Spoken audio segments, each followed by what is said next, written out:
जब नाश मनुज पर छाता है, पहले विवेक मर जाता है। रामधारी सिंह दिनकर की ये पंक्तियां पाकिस्तान पर बिल्कुल फिट बैठती हैं। पहले आतंकियों को पालता है, फिर उन्हीं की वजह से खुद का नाश बुलाता है। 22 अप्रैल 2025 के दिन जो मंजर देखा गया वो किसी काली रात से कम नहीं था। जम्मू कश्मीर के पहलगाम में हुए आतंकी हमले ने 26 मासूमों की जान ले ली। कायरता की हद देखिए। निहत्थे लोगों पर हमला करके पाकिस्तान ने फिर से अपने सड़े हुए इरादे दिखा दिए। लेकिन इस बार भारत ने भी ठान लिया था, अब सिर्फ चेतावनी नहीं, कार्रवाई होगी और सीधी पाकिस्तान के अंदर होगी।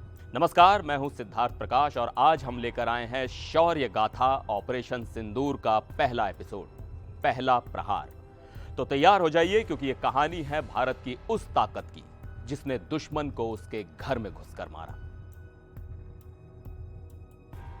22 अप्रैल, पहलगाम, एक खूबसूरत वादी जहां पर्यटक हंसते खेलते थे, वहां आतंकियों ने खून की होली खेली।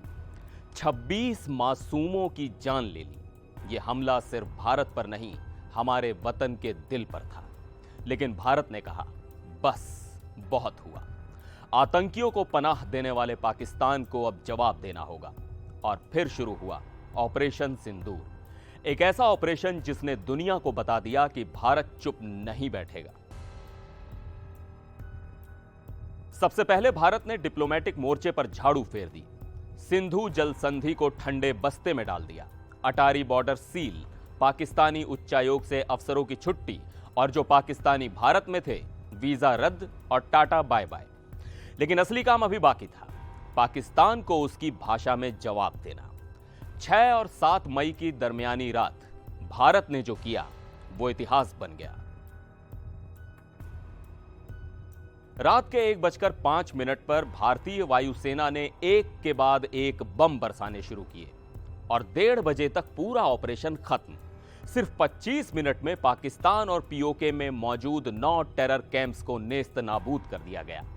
सुबह तक देश के आधे हिस्से को पता चल चुका था कि यह बदला लिया गया है और सिर्फ सर्जिकल नहीं, स्ट्रेटेजिक वार हुआ है। भारतीय सेना ने एक्स पर लिखा, #पहलगाम टेरर अटैक, न्याय दिया गया, जय हिंद। इतना सिंपल, इतना क्लियर। 5 ठिकाने थे पीओके के। पहला, सवाई नाला कैंप, मुजफ्फराबाद, एलओसी से 30 किलोमीटर दूर लश्कर ए तैयबा का ट्रेनिंग सेंटर।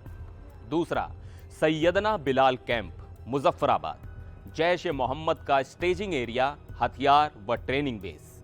तीसरा, गुलपुर कैंप, कोटली, लश्कर ए तैयबा का बेस, एलओसी से 30 किलोमीटर दूर। चौथा, बरमाला कैंप, बिम्बर, एलओसी से सिर्फ 9 किलोमीटर दूर, आईईडी और जंगल ट्रेनिंग बेस।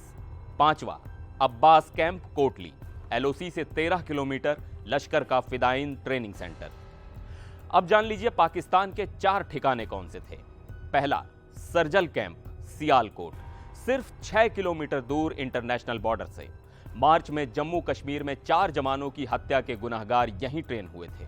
दूसरा, महमूना जाया कैंप, सियालकोट, इंटरनेशनल बॉर्डर से 12 से 18 किलोमीटर दूर।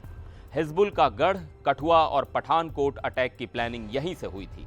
तीसरा, मरकज तैयबा, मुरीद के, इंटरनेशनल बॉर्डर से 18 से 25 किलोमीटर दूर।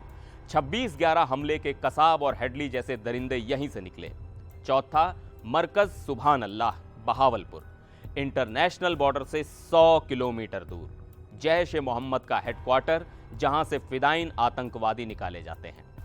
हर कैंप आतंक की फैक्ट्री था। हथियार, विस्फोटक, जंगल सर्वाइवल ट्रेनिंग, ये सब यहीं होता था।